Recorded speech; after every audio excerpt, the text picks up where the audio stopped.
Una vez que ya hemos descrito el cuerpo del esfenoide, vamos a describir las alas menores del esfenoide, también llamada apófisis de Ingracias. Estas caras, o estas alas menores, son dos, una derecha y otra izquierda.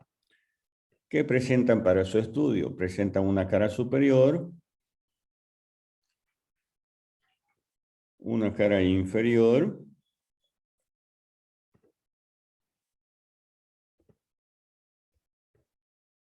un borde anterior, un borde posterior, una base y un vértice. La cara superior está en relación con el lóbulo, con el cerebro, ¿no?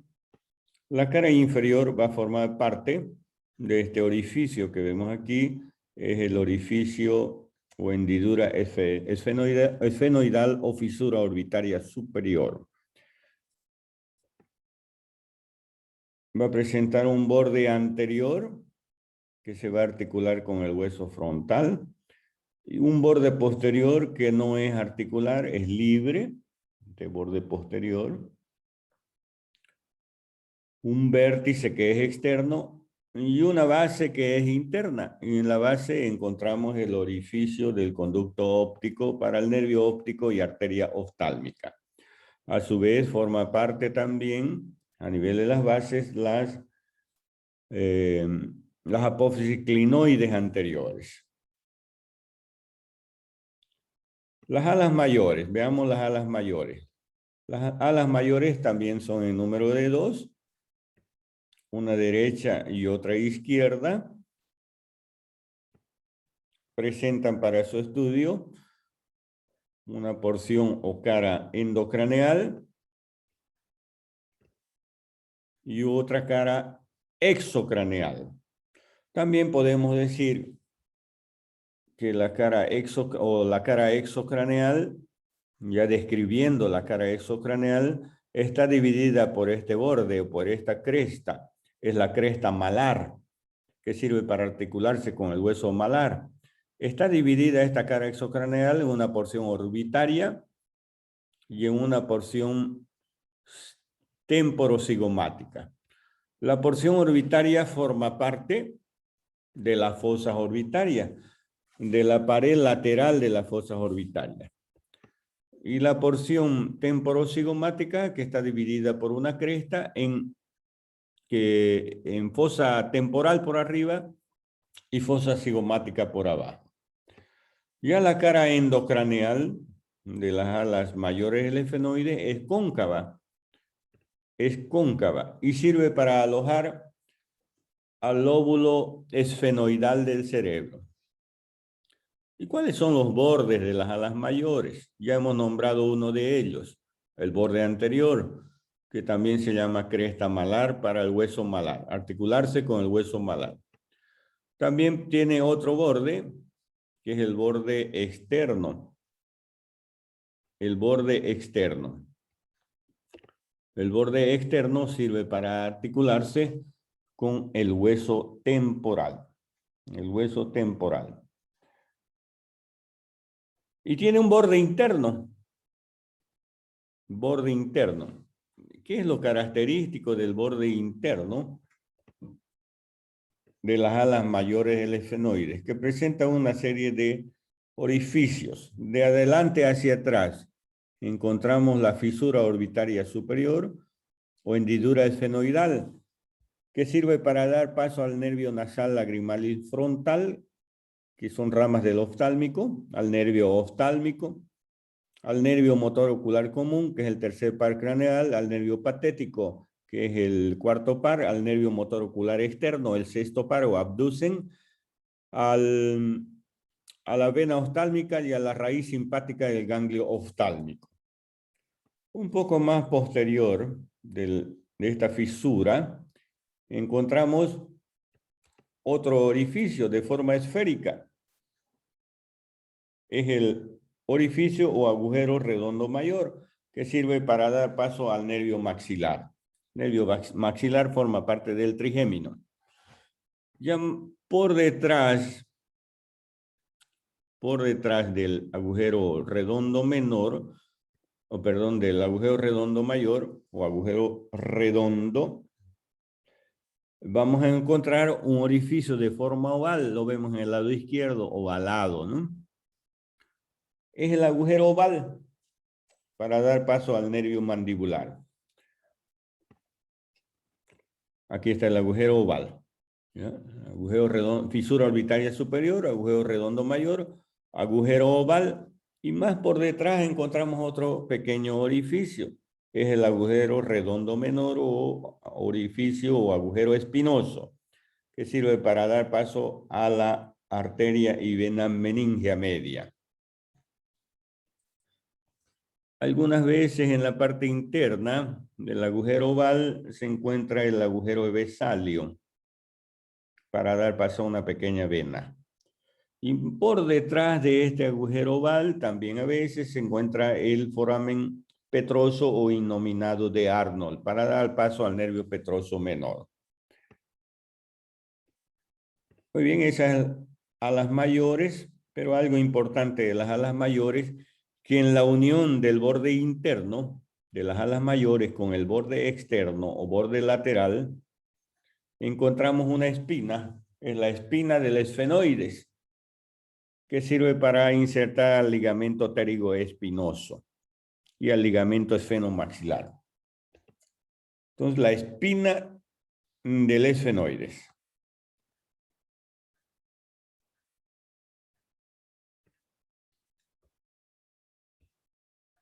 Finalmente, en la parte inferior del esfenoides encontramos la apófisis pterigoides. Esta apófisis pterigoides tiene una característica, presenta dos láminas o alas, ala interna y ala externa. Y cada ala tiene dos caras, interna y externa. Así tenemos nosotros cara interna del ala interna, cara externa del ala interna, cara interna del ala externa y la cara externa del ala externa. Entre esas dos alas en la parte superior se encuentra la fosa pterigoidea. La fosa pterigoidea.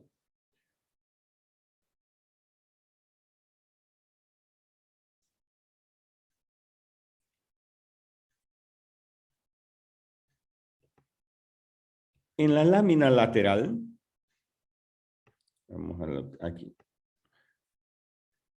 Ahí. En la lámina lateral encontramos una espina, la espina de Sibinini.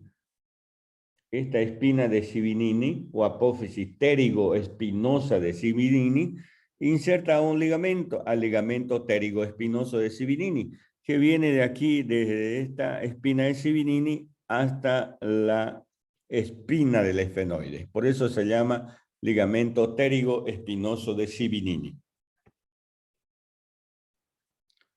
Ya en la base de la apófisis pterigoides, en la base de la apófisis pterigoides se encuentra el conducto vidiano, por donde pasa el nervio vidiano. Ahora, la cara interna del ala interna va a formar parte de la pared externa de las fosas nasales. La cara externa del ala interna va a formar parte de la fosa pterigoidea. La cara interna del ala externa también. Y la cara externa del ala externa va a formar parte de la fosa, de otra fosa. De la fosa infratemporal. Muy bien. Eso es el esfenoides. Ahora vamos a describir al etmoides.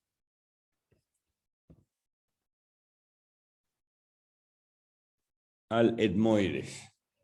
¿Dónde se encuentra el etmoides? El etmoides es un hueso impar medio y simétrico, localizado por debajo del hueso frontal. Por debajo del frontal. a nivel de las fosas nasales. Pero vean también, forma parte de la fosa temporal, perdón, de las fosas orbitarias. Ya ven cómo estamos conformando las fosas orbitarias. Parte del etmoides, aquí en la parte superior el frontal, en la parte lateral vean el esfenoides, que es lo que hemos acabado de escribir hace un momento. Las alas mayores del esfenoides con su porción orbitaria y su porción temporal. Y aquí la cresta malar para articularse con el hueso malar. Pero vamos al etmoides. ¿No?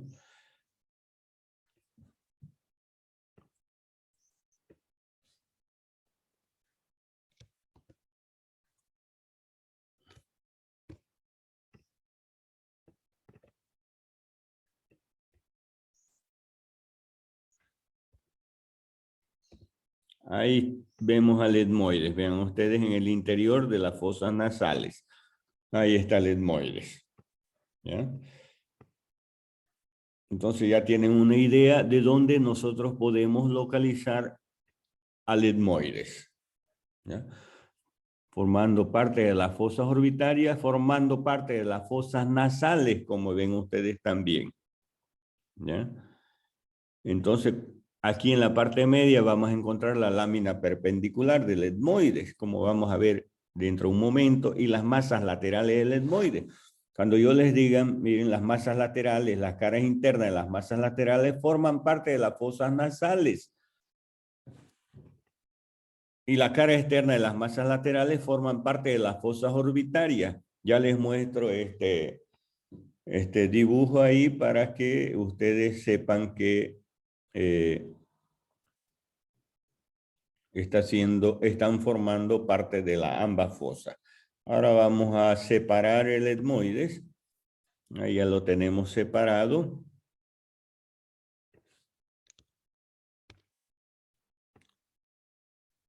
Ahí está el etmoides. El etmoides presenta para su estudio una porción vertical, una porción horizontal y dos laberintos etmoidales o masas laterales del etmoide. Una en el lado izquierdo y otro en el lado derecho. Son las masas laterales del etmoides. Esta lámina vertical, describiendo la lámina vertical del etmoides, está dividida en una porción superior y una porción inferior. Esta porción superior también se llama, porque parece la cresta de un gallo, la apófisis crista galli. La apófisis crista galli. Luego, la porción inferior de esta porción vertical se denomina lámina perpendicular del etmoides. La lámina perpendicular del etmoides. Esta lámina perpendicular, la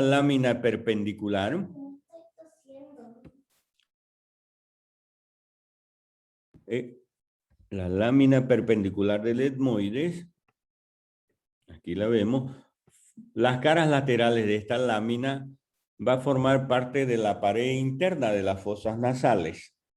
Ya vamos a ver que las fosas nasales tienen varias paredes. La lámina perpendicular tiene un borde superior que se continúa con la apófisis crista galli.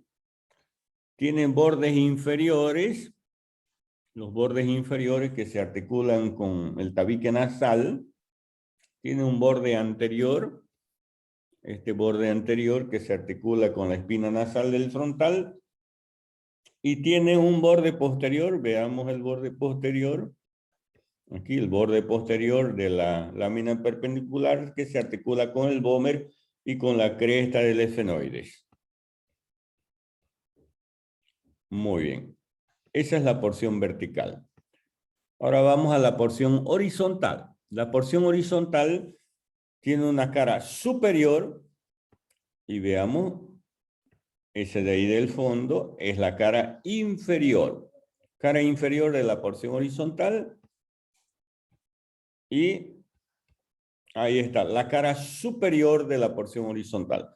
La cara superior de la porción horizontal presenta una serie de orificios. A eso se llama lámina cribosa del etmoides. Por ahí pasan los filetes nerviosos del nervio olfatorio.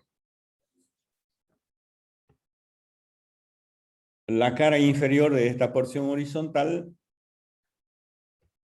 también forma la lámina cribosa, es decir, vemos los orificios de la lámina cribosa. Para el primer par craneal, que es el nervio olfatorio, este nervio olfatorio se va a originar aquí en las fosas nasales, en estos espacios que vemos aquí que se llaman fosas nasales. Esos filetes nerviosos van a pasar la lámina cribosa del etmoides y llegan así al cráneo, ¿no? Llegan al cráneo, ya como, y para formar el nervio olfatorio, ¿no? Muy bien. Entonces esa es la porción horizontal, con su cara superior y su cara inferior. Las masas laterales o laberintos etmoidales presentan una cara anterior que se articulan con el hueso lagrimal. Presentan una cara posterior que se articulan con el cuerpo del esfenoides y con la apófisis orbitaria del hueso palatino. Presentan una cara inferior para el maxilar y para la apófisis unciforme del cornete medio. Luego, importante es esta cara, la cara lateral. La cara lateral de las masas laterales del etmoides, que también se llama hueso plano del etmoides, o lámina papirácea del etmoides. Esta lámina papirácea que forma parte de la pared interna de las fosas orbitarias, las que vimos al comienzo, ¿no? Esta lámina papirácea o hueso plano del etmoides tiene un borde superior que se articula con el frontal. Tiene un borde inferior que se articula con el maxilar por delante, o el borde anterior con el hueso lagrimal, y por detrás con el esfenoides y el hueso palatino. Y finalmente la cara interna de las masas laterales, en ella vamos a encontrar estos pequeños huesos que sobresalen que se llaman cornetes. Cornete superior en la parte superior y cornete medio en la parte media. Esos cornetes forman unos espacios que se llaman meatos, meato superior y meato medio.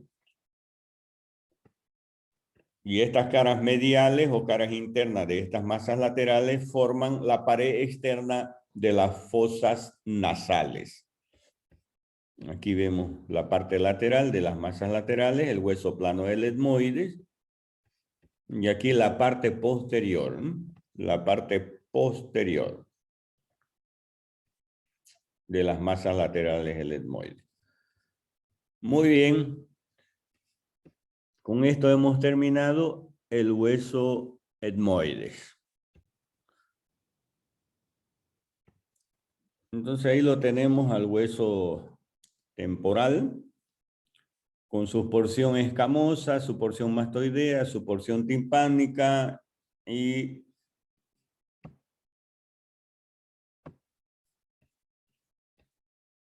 la porción petrosa. Esto me preguntó, ¿no? La porción petrosa. Sí. Ya. Entonces esta porción petrosa o peñasco del temporal tiene la forma de una pirámide cuadrangular. Si es pirámide va a tener una base que es lateral y un vértice que es medial o interno, ¿no? Y 4 caras: anterior superior, posterior superior, anterior inferior y posterior inferior. Y 4 bordes: borde superior, borde inferior, borde posterior y borde anterior. Las caras De estas 4 caras que tiene, 2 son endocraneales. La cara anterior superior y posterior superior. Y 2 caras son exocraneales, la cara anterior inferior y la cara posterior inferior. ¿Está bien? Entonces, 2 caras endocraneales, la anterior superior, ahí la vemos la anterior superior, donde se encuentra el tegmen tímpani, la eminencia arcuata, los hiatos de falopio y accesorios y la fosita de Gasser. Ya la cara posterior superior, donde se encuentra el conducto auditivo interno, el acueducto del vestíbulo, la fosita subarcuata, y también donde se encuentra el canal del seno sigmoides. Ya su cara posterior inferior, donde se encuentra la apófisis mastoides, la apófisis estiloides, el agujero estilomastoideo, la fosa yugular, el conducto externo del conducto carotídeo, el orificio interno del conducto carotídeo, porque por ahí ingresa la arteria carótida y sale por el orificio interno del conducto carotídeo. ¿Está bien? ¿Alguna otra duda? De la eminencia arqueada, o también se le puede decir arcuata. Arcuata. Arcuata, ¿no? Es para el nervio de ganglio de Gasser, ¿no? No, la eminencia arcuata no. La fosita trigeminal que está cerca del vértice, aquí, cerca del vértice del temporal, ahí está la fosita trigeminal o fosita de Gasser, que aloja al ganglio de Gasser o ganglio semilunar, porque tiene la forma de una semiluna. Listo, ahora sí.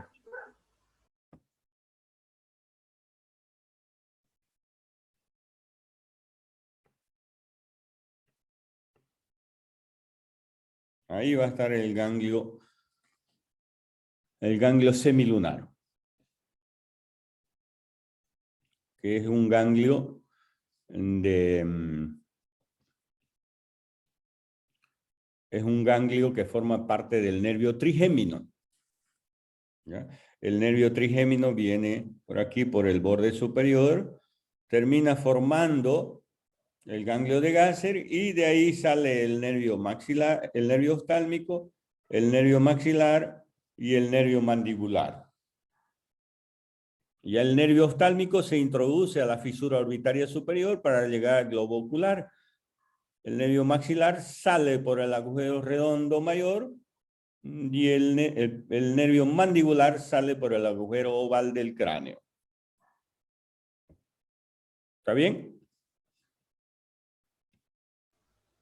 Sí, doctor, esa era mi duda. Gracias. Okay.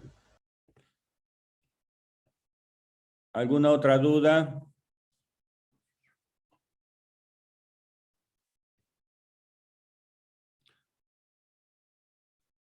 Disculpe, doctor, ¿podría volver a repetir con qué se articulaba la cara lateral de los laberintos etmoidales? Por favor, no pude anotarlo.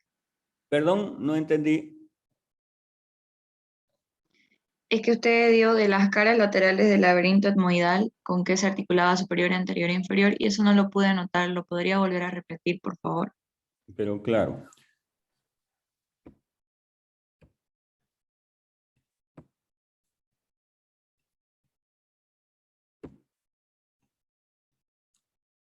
Bueno, entonces, a ver, vamos a ver salir de aquí. Etmoides, ¿no? Del etmoide me está preguntando, ¿no? Sí, sí, las caras laterales de los laberintos etmoidales. Lo dijo así, Ah, superior, ya, inferior, y no pude anotar. entendí. Porfa. Esta es la cara lateral de los laberintos etmoidales, ¿ya? Ahí lo ven ahí, miren, de verdecito. Ahí, ¿sí? De un lado y del otro lado. Esta es la lámina papirácea del etmoide o hueso plano del etmoides. De verdecito, ¿lo ven? Entonces, por arriba, ¿con quién se va a articular? Miren. ¿Con quién se articula por arriba? Díganme ustedes. Con el frontal. Con el hueso. Con el hueso frontal. Por arriba, ¿no? El borde superior de la cara lateral, ¿no? Por abajo, díganme ustedes, ¿con quién se está articulando por abajo? Maxilar. El maxilar superior. Con el maxilar, muy bien, perfecto. Luego por delante, miren, facilito. Con el lagrimal. Con el lagrimal, ¿no? Y por detrás, ¿qué hueso es ese? Con el Esfenoide. Con el esfenoide. Esfenoides. Y con el palatino. Eso, con el esfenoides y el palatino. Miren, facilito, ¿no? Frontal, maxilar, lagrimal, esfenoides y palatino, ¿no? Ahí está. ¿Y forma parte de qué pared de las fosas orbitarias? ¿Cuál de las paredes de las fosas orbitarias? Pared interna. Pared interna de las fosas orbitarias, muy bien. ¿Y el hueso frontal forma parte de qué pared de las fosas orbitarias? Del Pared techo superior. Superior, la pared superior. o Pared el techo. superior. ¿Y el hueso Sobre- maxilar forma parte de qué pared de las fosas orbitarias? El maxilar. Pared inferior. De la Pared pared inferior. De la- ¿El esfenoide forma parte de qué pared de las fosas orbitarias? Interna. Posterior. Posterior. interna. Lateral, ¿no? Posterior interna. Pared lateral. Superior es el frontal, ¿no? Principalmente la pared lateral. ¿Y quién más forma parte de la pared lateral de las fosas orbitarias? El hueso malar. Vean ustedes cuando yo le pregunten qué huesos forman las paredes de las fosas orbitarias, ustedes me dicen, por arriba, el hueso frontal.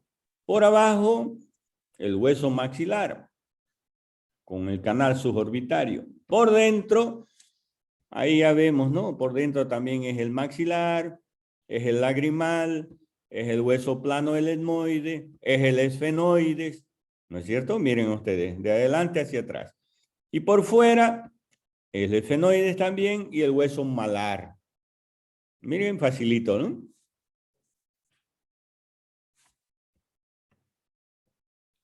Y ahí están las fosas nasales, ¿no? Las fosas nasales. Después vamos a ver también las paredes cuando avancemos las fosas nasales.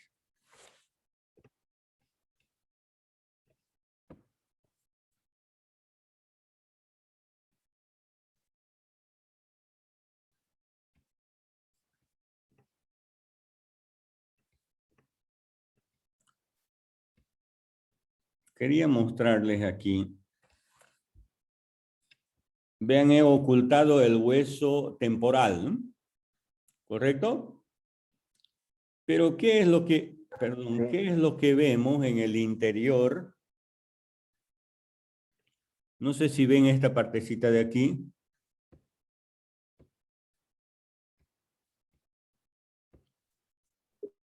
Sí, ¿Lo doctor. ven? Los huesos del oído. Sí, se ve. Esto de aquí. Sí, se ve. Ahí. ¿Lo ven o no? Sí. Sí, Sí, Y doctor. se ve. Sí. Ahí. Son los huesos. Los huesos. Los huesecillos del oído, ¿no? Los huesecillos del oído. Sí. Vamos a acercarnos un poquito más.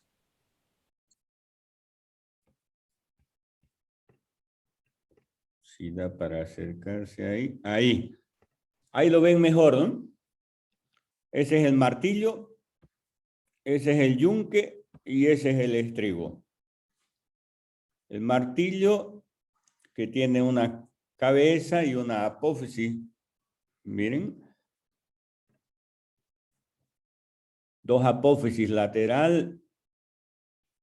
Aquí la apófisis lateral que se va a insertar a nivel de la membrana del tímpano. ¿Ya? Esta apófisis lateral que es más larga, ¿no? Y la cabeza del martillo tiene una característica, se articula con el cuerpo del yunque, formando una articulación, la articulación en silla de montar por encaje recíproco. ¿Ya?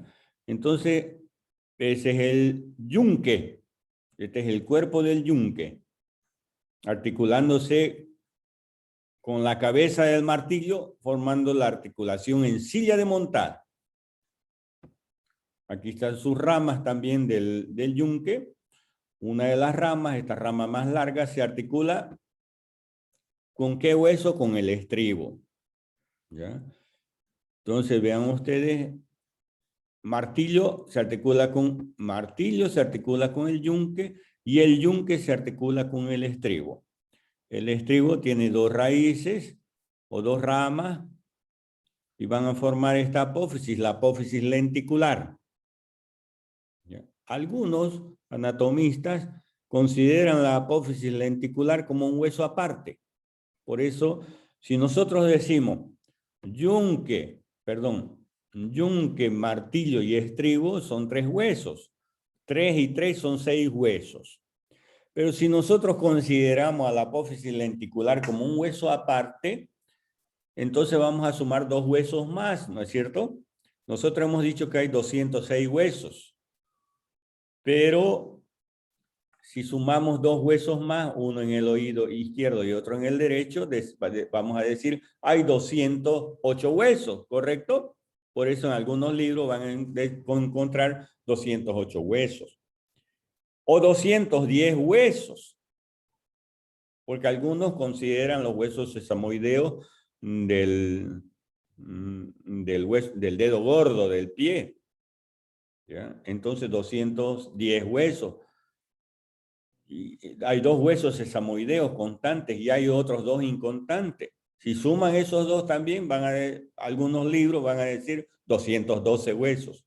Nosotros nos quedaremos con 206 huesos, ¿ya? Aquí en el oído vamos a ver el yunque, estamos viendo, el martillo y el estribo, ¿ya? Este estribo va a cerrar la ventana oval del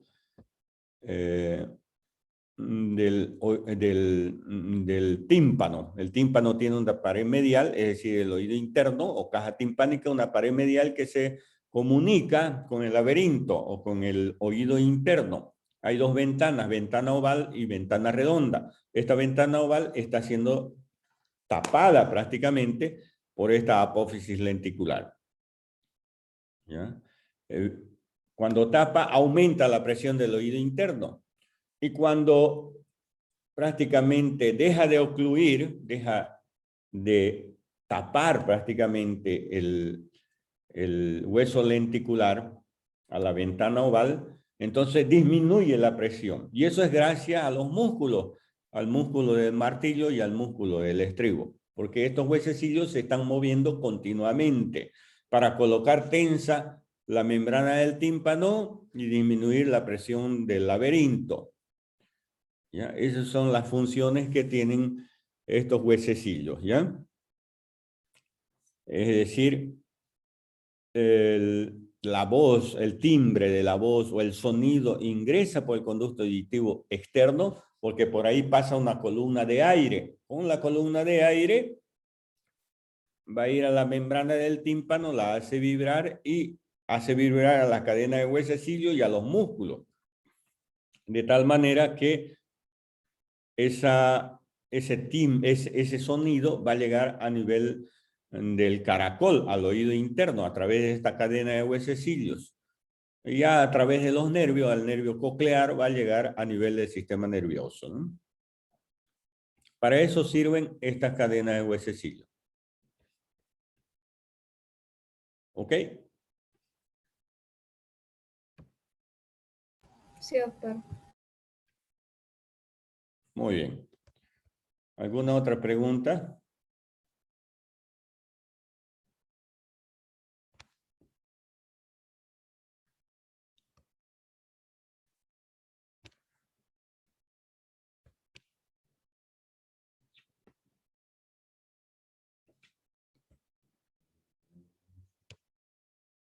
¿Algo más?